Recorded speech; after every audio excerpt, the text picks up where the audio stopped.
yang besok juga akan ikut bersama saya rame-rame. Kita akan ke Sumatera, kita akan ke Sumatera Barat, ke Sumatera Utara, dan kita akan ke Aceh.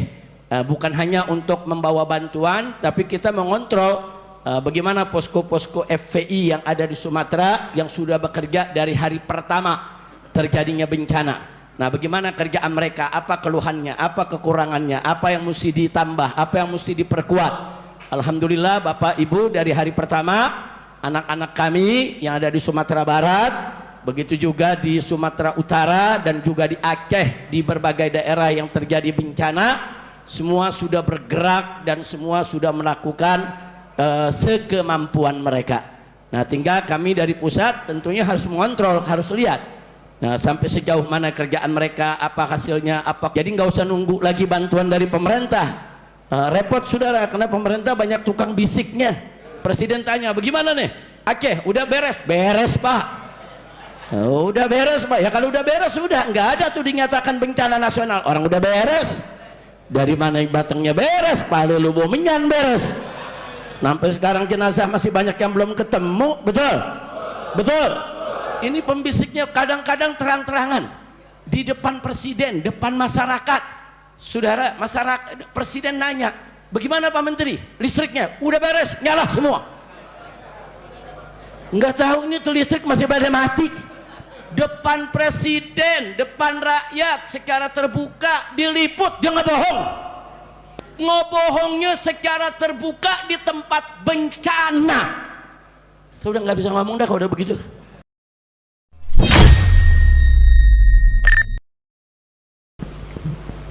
Assalamualaikum warahmatullahi wabarakatuh.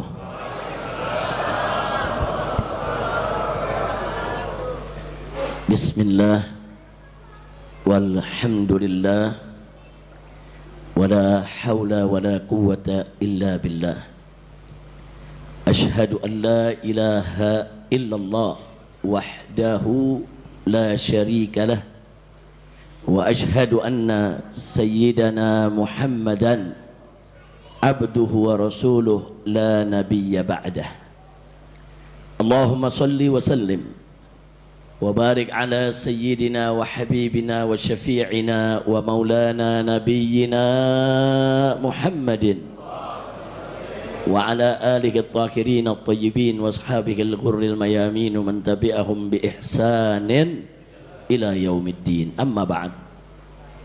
Siyadatul habaib asy-syurafa wa sa'adatul ulama'il fudala wa jami'il hadirin wal hadirat al ahibba'il a'izza rahimakumullah.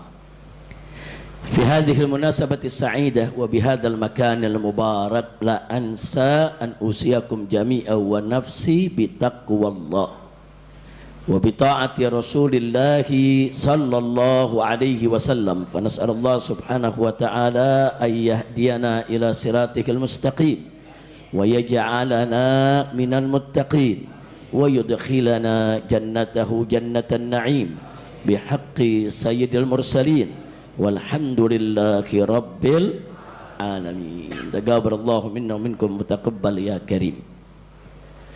Satu kehormatan dan satu kebahagiaan bagi saya bersama rombongan yang pada hari ini bisa bersilaturahim dengan jamaah Masjid Al-Madinah, dengan masyarakat Karangtengah. Ini satu kebahagiaan dan mudah-mudahan silaturahim ini menjadi penyebab turunnya rahmat dan barakah. Nah, penyebab kebahagiaan lainnya adalah memang saya sudah 3 bulan lebih tidak melaksanakan safari Jumat.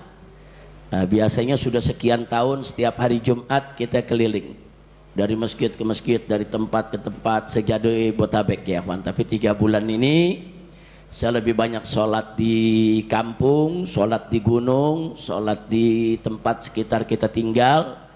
Jadi kita stop safari dakwah karena faktor kesehatan.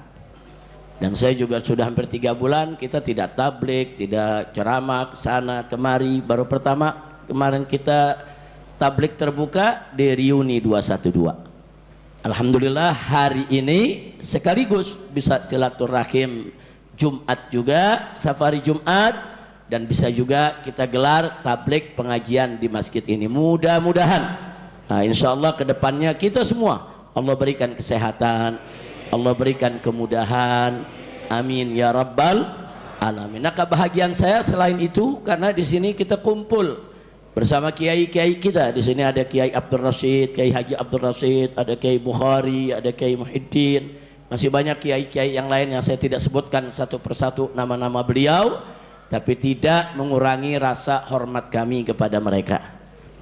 Dan memang Karangtengah ini, daerah Ciledug ini saya punya kenangan sendiri. Dulu saudara saya sering mengisi di Masjid Ciledug, pasar perempatan itu saudara. Kemudian juga dulu saya ngajar 10 tahun di Kreo, 10 tahun di Taman Pinang Cipondo. Enggak sampai di situ, saya juga punya guru yang sekaligus dulu ikut memotivasi mendirikan Front Pembela Islam. Nah, begitu kita dirikan, beliaulah yang akhirnya menjadi ketua Majelis Syuro lebih dari 5 tahun, yaitu almarhum Kiai Haji Amin Syarbini.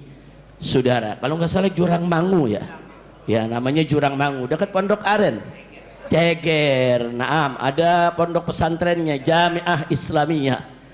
Dulu kita kalau lagi mau minta nasihat, mau rapat musyawarah untuk gerakan-gerakan yaitu amar ma'ruf nahi munkar daripada FPI, ya dulu di rumah beliau, di pesantren beliau. Dan beliau saat itu juga sebagai ketua MUI, Majelis Ulama wilayah Tangerang ya kawan. Beliau seorang tua, saya punya sahabat sekaligus saya punya guru.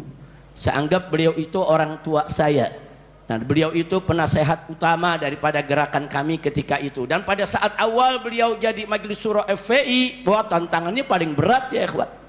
Paling berat karena awal mula FPI berdiri saudara. Tapi beliau yang terus memberikan motivasi. Beliau orang alim, beliau punya ilmu saudara, dan beliau juga akhlaknya luar biasa sangat baik, dan beliau sangat menghargai semua kalangan. Dan begitu juga dulu beliau hidup saudara senang silaturahim yaitu kepada para habaib, para ulama. Alhamdulillah, mudah-mudahan apa yang ditinggalkan oleh beliau dari pondok pesantrennya, begitu juga anak-anaknya, menantunya, cucunya, semua Allah berkahi.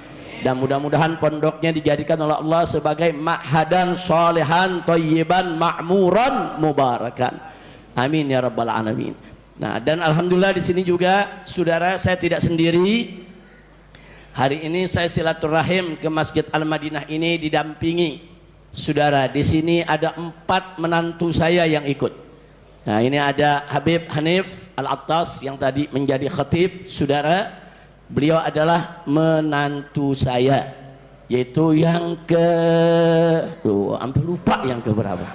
Saya punya cucu yang ngingetin 3 injit. Mantu yang ketiga saudara. Nah, kemudian bersama saya juga ada Habib Muhammad bin Hadi Al-Habsyi yang duduk di belakang Habib Hanif. Nah, ini juga saya punya menantu. Nah, beliau ini menantu yang kelima saudara. Nah, kemudian di sini juga ada, yaitu saya punya menantu yang tadi jadi imam di sini, itu Habib Ahmad Muhajir Al-Idrus. Nah, ini juga menantu yang menikah dengan anak saya yang ke-6. Nah, sementara anak saya yang ke-7 saudara menikah dengan Habib Hussein As-Segaf yang tadi memimpin sholat gaib. Alhamdulillah, doakan agar mereka menjadi mantu-mantu yang solehin, yang berguna bagi agama, dunia dan akhirat, amin ya rabbal alamin. Di sini juga hadir bersama kita pengurus DPP Front Persaudaraan Islam. Saudara, dulu namanya Front Pembela Islam, udah bubar. Udah apa? Udah bubar, udah jangan diceritain lagi dah tuh, cuman sejarah aja, sejarah. Sudah bubar. Tapi begitu dibubarin jam 4, jam 5 muncul lagi yang baru. Namanya Front Persaudaraan Islam. Singkatannya loh kok sama, pengurusnya dia juga. Alhamdulillah. Tapi sekarang ini pengurusnya banyak yang baru. Habib Hanif ini sekretaris Majelis Syuro di DPP FPI. Nah, di sini ada sekjennya yaitu Habib Ali Al-Attas, di hadapan saya bin Abu Bakar Attas, di sampingnya adalah bendahara umum. Nah, ini yang mundar mandir bawa bantuan ke Palestina, yang besok juga akan ikut bersama saya rame-rame. Kita akan ke Sumatera, kita akan ke Sumatera Barat, ke Sumatera Utara, dan kita akan ke Aceh. Bukan hanya untuk membawa bantuan, tapi kita mengontrol bagaimana posko-posko FPI yang ada di Sumatera yang sudah bekerja dari hari pertama terjadinya bencana. Nah, bagaimana kerjaan mereka, apa keluhannya, apa kekurangannya, apa yang mesti ditambah, apa yang mesti diperkuat. Alhamdulillah Bapak Ibu, dari hari pertama anak-anak kami yang ada di Sumatera Barat, begitu juga di Sumatera Utara dan juga di Aceh, di berbagai daerah yang terjadi bencana, semua sudah bergerak dan semua sudah melakukan sekemampuan mereka. Nah, tinggal kami dari pusat tentunya harus mengontrol, harus lihat. Nah, sampai sejauh mana kerjaan mereka, apa hasilnya, apa kekurangannya, apa yang perlu ditambah. Nah, jadi nggak usah nunggu lagi bantuan dari pemerintah. Repot saudara, karena pemerintah banyak tukang bisiknya. Tukang bisiknya udah repot saudara. Kalau udah ngelapor ke presiden tanya bagaimana nih Aceh, udah beres pak. Udah beres pak. Ya kalau udah beres sudah, nggak ada tuh dinyatakan bencana nasional. Orang udah beres. Dari mana batangnya beres, Palu Lubu Menyan beres. Sampai sekarang jenazah masih banyak yang belum ketemu, betul? Betul. Ini pembisiknya kadang-kadang terang-terangan di depan presiden, depan masyarakat. Saudara, masyarakat, presiden nanya, bagaimana Pak Menteri? Listriknya udah beres, nyala semua. Nggak tahu ini tuh listrik masih pada mati. Depan presiden, depan rakyat secara terbuka diliput, dia nggak bohong. Innalillahi wa inna ilaihi raji'un. Ngebohongnya secara terbuka di tempat bencana. Saya udah nggak bisa ngomong dah kalau udah begitu. Udah gila-gila mau ngomong bagaimana? Udahlah, itu musibah aja, jangan bawa-bawa agama. Aku dibilang karena banyak maksiat lah, azab lah. Udahlah, itu kan gara-gara hujan jatuh banjir, ya udah. Enggak ada keimanannya saudara. Betul, memang terjadinya suatu musibah saudara, ada rentetan peristiwa, ya adanya hujan, ada penggundulan hutan saudara, ada deforestasi dan lain sebagainya. Ya, itu sebab-sebab yang saudara rasional, yang kelihatan dalam kita. Tapi jangan lupa di sana ada sebab-sebab yang suprarasional, di luar jangkauan akal kita. Apa? Ya karena maksiat. Di negeri kita ini udah terlalu banyak maksiat. Kalau sudah terlalu banyak maksiat saudara, jangan kaget kalau musibah. Wa inna ilaihi raji'un. Nah, karena itu saudara, dalam menyikapi Aceh, ya kita jangan lepaskan diri dari iman kita. Tadi Habib Hanif Al-Attas di atas mimbar Jumat berceramah bicara soal Aceh, Sumatera Utara bencana. Beliau sampaikan ayat Qur'annya, hadis nabinya saudara. Itu juga mesti kita ingat. Ya ada sebab-sebab rasional, tapi juga ada sebab-sebab saudara yang memang sepertinya nggak ada hubungan.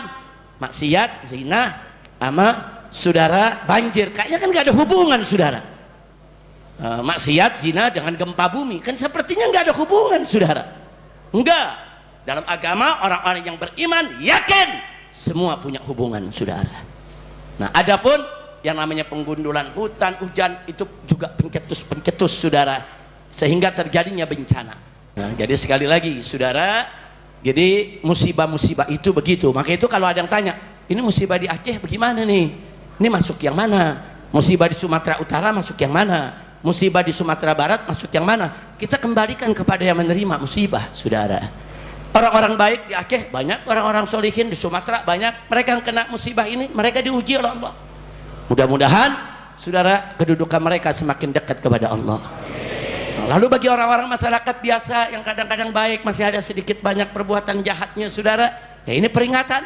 Mudah-mudahan mereka insaf, sadar, tidak lagi melakukan kemunkaran, taubat, kembali ke jalan Allah. Insya Allah juga mereka minas sholihin, dan mudah-mudahan musibah tadi menghapus dosa mereka semua. Amin ya rabbal. Nah, adapun musibah ini saudara mengenai orang-orang yang jahat, yang melawan Allah, menentang Nabi, saudara, nggak ada kebaikan dalam kehidupannya. Inilah azab yang Allah dahulukan dalam kehidupan dunia, dan azab akhirat lebih keras, lebih pedih lagi. Na'udzubillah min dzalik. Kira-kira jelas tidak? Jelas tidak? Nah, karena itu tadi ada himbauan, yuk rame-rame kita bantu Aceh. Setuju tidak? bantu Sumatera. Setuju tidak? Betul. Nah, jadi saudara, sampai hari ini saya dan kawan-kawan di FPI serta juga di beberapa ormas Islam lain masih terus merayu, membujuk, mendorong Bapak Presiden kita, pemerintah kita agar mau menyatakan bencana yang terjadi di Aceh dan Sumatera Utara serta Sumatera Barat sebagai bencana nasional. Kenapa? Karena kalau dijadikan sebagai bencana nasional, maka pintu bantuan dari luar negeri terbuka. Kalau enggak bisa. Saya kasih contoh, kemarin ada bantuan 30 ton bantuan dari Uni Emirat Arab, saudara. Udah sampai, saudara, ke Medan. Wali kota udah siap terima, tapi pusat larang karena bukan bencana nasional. Kalau bukan bencana nasional harus izin menteri, izin presiden, saudara. Akhirnya apa? Akhirnya bantuan 30 ton dikembalikan. Ini apa, saudara? Nggak apa-apa, nggak jadi bencana nasional, nggak apa-apa kalau betul-betul pemerintah kita sanggup, mampu, dan benar kerja ke bawah. Silakan. Tapi kalau cuma lapor yang enak-enak aja sama presiden, bahkan presiden dibohongin, saudara. Apa cerita aja, Pak, listrik udah nyala, ternyata belum nyala. Nanti lapor lagi, Pak Presiden, semua mayat sudah diurus, sudah dikubur, nggak ada mayat lagi. Presiden percaya, oh kalau gitu udah selesai, tidak usah ada bencana nasional. Sementara masih banyak mayat yang belum ditemukan sampai saat ini, saudara. Yang tertimbun, tadi Habib Hanif cerita di atas mimbar, ada 3 desa. 3 desa tuh berapa orang, saudara, berapa kakak. Jadi sekali lagi, saudara, bencana nasional nggak usah malu. Oh, sebut bencana nasional malu, jangan. Kalau ngutang boleh malu, betul. Ngutang triliun-triliunan nggak malu, nerima bantuan malu. Iye, lu iyenya kurang kompak lu. Insyaallah, kira-kira jelas gak? Jelas gak? Tahun 1992 terjadi tsunami di Nusa Tenggara Timur, saudara. Begitu terjadi tsunami, Presiden Soeharto mendapatkan berita, langsung diumumkan bencana nasional. Selesai, hanya dalam sekian minggu selesai.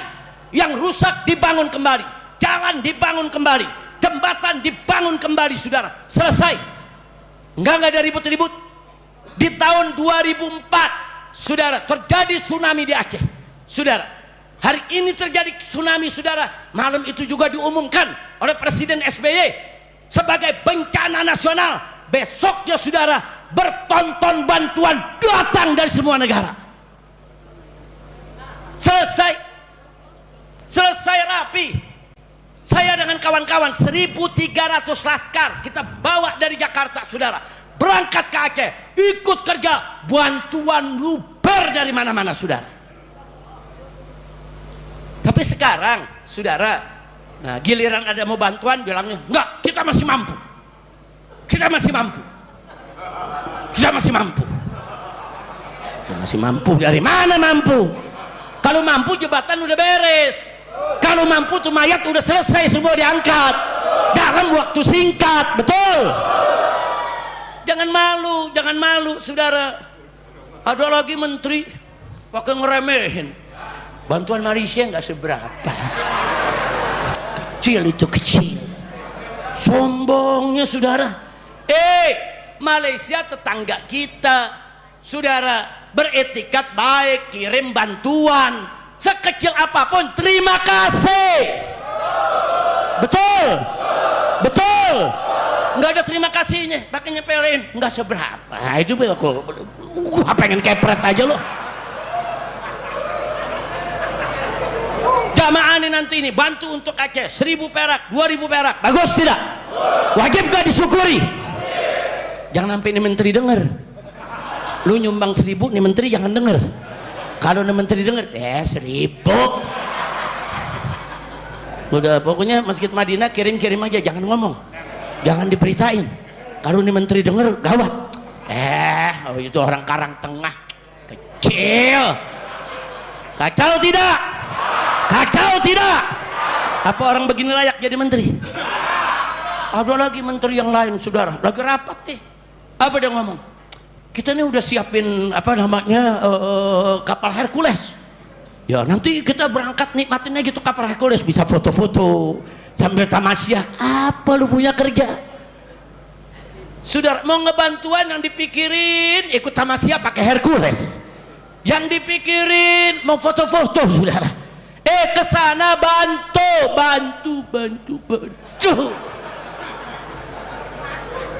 Jelas tidak? Jelas tidak? Jadi ini para menteri ngomongnya udah seenak-enaknya saudara. Ada lagi kejadian saudara. Kejadian presiden mau datang. Ini udah 2 minggu nggak ada tenda yang gede-gede. Begitu presiden mau datang langsung dirapihin tenda berdiri semua. Ada lagi yang lebih unik saudara. Presiden datang untuk yang kedua kali apa 3 kali waktu itu. Lampu semua nyala. Begitu presiden pulang mati lagi tuh lampu. Kacau tidak? Kacau tidak? Itulah Indonesia. Sedih kita, jangan begitu dong, betul? Baik, sebagai penutup saya mau ingetin semua saudara. Saya yakin insya Allah husnuzon saya baik dan benar, mudah-mudahan, amin. Saya berhusnuzon saudara. Bapak Presiden itu saudara punya perhatian besar terhadap bencana di Aceh, Sumatera Utara dan Sumatera Barat, dan saya yakin beliau setuju ini dinyatakan sebagai bencana nasional.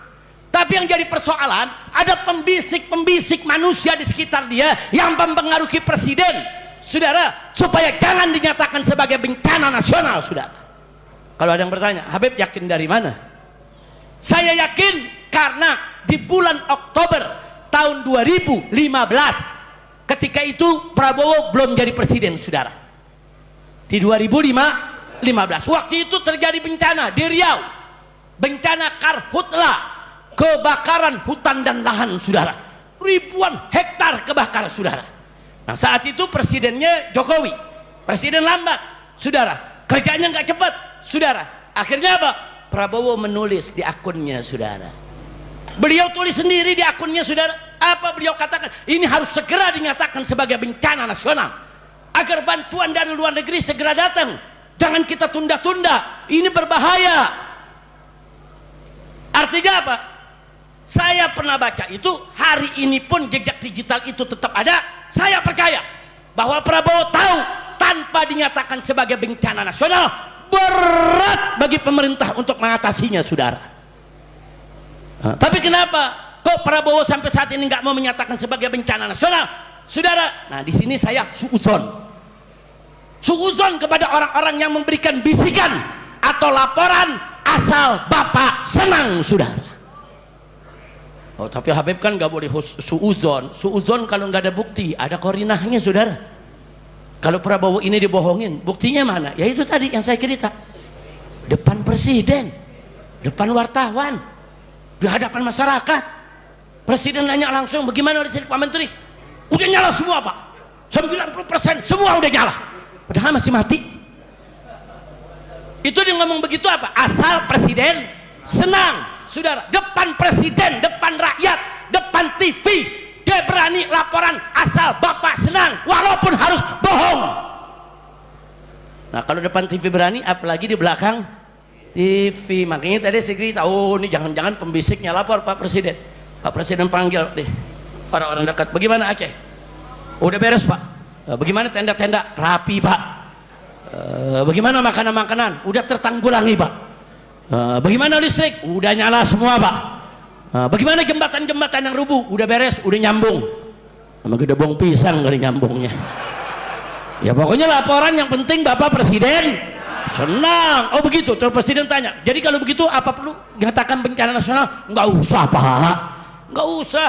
Itu urusan kita lah. Kita kan cinta Bapak, kita bela Bapak, kita yang beresin. Luar biasa sudah. Makanya Presiden sampai sekarang nggak mau menyatakan bencana nasional. Nah kalau ada yang tanya, Habib, kenapa ada oknum-oknum yang takut kalau di sana dijadikan bencana nasional? Kenapa takut saudara? Karena kalau jadi bencana nasional, gelombang bantuan dari luar negeri datang. Bukan bantuannya yang mereka takut. Kalau sudah dibuka, jurnalis-jurnalis internasional akan datang semua saudara. peneliti-peneliti seluruh dunia akan datang, saudara. Di samping mereka membawa jutaan ton bantuan, mereka juga membawa peneliti-peneliti, penyidik, pemeriksa, jurnalis, saudara. Mereka mencari kenapa ini hancur begini. Oh, ini karena banjir. Kenapa bisa banjir? Oh, karena hutannya gundul. Kenapa gundul? Oh, karena ada program ini dan program itu. Siapa yang buat program? Dan yang buat programnya pemerintah. Siapa yang tanda tangannya? Oh, ini yang ngerjain adalah perusahaan. Apa nama perusahaannya? Siapa pemilik perusahaan? Nah, terus dari mana tuh dia punya izin? Siapa yang tanda tanganin izinnya? Dibongkar semua, saudara. Jadi banyak yang takut kalau itu semua dibongkar, mereka semua masuk penjara. Jadi rakusnya mereka, serakahnya mereka, bahkan jahat sudah mereka rakus, sudah mereka serakah, saudara. Banyak rakyat jadi korban. Begitu membantu, saudara, mereka pura-pura jadi korban juga. Kurang ajar, biadab. Orang yang tahu diri, saudara, orang yang tahu diri, saudara. Orang yang tahu diri, oh saya salah, ini penyebabnya saya menggundulkan hutan. Dia tahu diri, dia turun, dia bantu, saudara. Bukan malah dia mencoba melarikan diri, mencoba menutup diri, mencoba menutup pintu investigasi, bahkan ngebohong kepada presiden. Innalillahi wa inna ilaihi raji'un.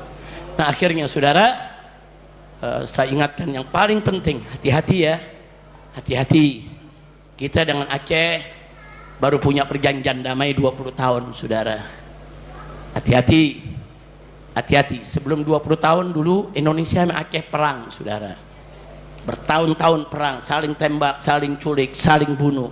Dan banyak orang tidak berdosa jadi korban, perempuan, anak-anak, saudara. Hati-hati. Jangan sampai kalau Aceh tidak diperhatikan, nanti mereka kecewa. Kalau mereka kecewa, nanti mereka keluar dari perjanjian. Kalau mereka keluar dari perjanjian, mereka akan angkat senjata lagi untuk lawan Republik Indonesia, saudara. Dan ingat, hari ini, saudara, suara-suara minta Aceh merdeka itu meluas. Yang tadinya dulu nggak mau Aceh merdeka, sekarang jadi mau. Saudara, kenapa? Karena mereka merasa, kenapa kami nggak diperhatikan? Padahal harta kekayaan Aceh banyak dibawa ke pusat. Minyak kami disedot, gas kami disedot, emas kami disebut, yaitu tambang kami disedot. Kenapa begitu kami susah? Mencairkan bantuan aja juga susah. Hati-hati. Saya hanya berikan peringatan kepada pemerintah pusat, kalau besok Aceh marah, mereka bergerak, angkat lagi senjata, jangan salahkan bangsa Aceh. Introspeksi diri, saudara. Saya ini pulang pergi bolak-balik capek ke Aceh, saudara. Bukan mengeluh, bukan. Saya ke Aceh dalam rangka apa? Untuk merangkul mereka. Dari dulu mereka memerdeka, saya nasihati, jangan. Yuk kita bersatu. Mereka bergerak, kita nasihati, jangan. Perang itu tidak indah, damai itu indah. Sampai kemarin hampir-hampir mereka bergerak merdeka gara-gara soal 4 pulau, saudara. Saya terbang lagi ke sana, kumpulkan umat di lapangan, ribuan yang hadir. Kita bujuk mereka, kita ajak diskusi, tokohnya, para ulamanya, adem, saudara. Nah, sekarang mereka minta bantu dong. Pemerintah pusat, saya yakin Prabowo-nya, Menteri Keuangannya, saudara, udah menyiapkan dana. Bahkan Menteri Keuangan sudah mengatakan ada 60 triliun yang siap diturunkan ke Aceh. Lekas segera. Ini kadang-kadang bantuan dari atas ke bawah, saudara. Ini lewat pintu-pintu, saudara. Di setiap pintu disunat-sunatin, saudara. Sampai di bawah tinggal ampasnya doang. Udah ngaku aja lah di Indonesia begitu, betul? Betul. Kalau perlu 60 triliun biar Pak Menteri Keuangan Pak Purbaya bawa langsung itu uang ke Aceh, bawa langsung ke Sumatera Utara, bawa langsung ke Sumatera Barat. Bikin satu tim yang independen mengawasi penggunaan dana tersebut. Tidak boleh dikorupsi, saudara, betul? Kadang-kadang ini koruptor buat betul, saudara. Sampai duit bencana dimakan juga.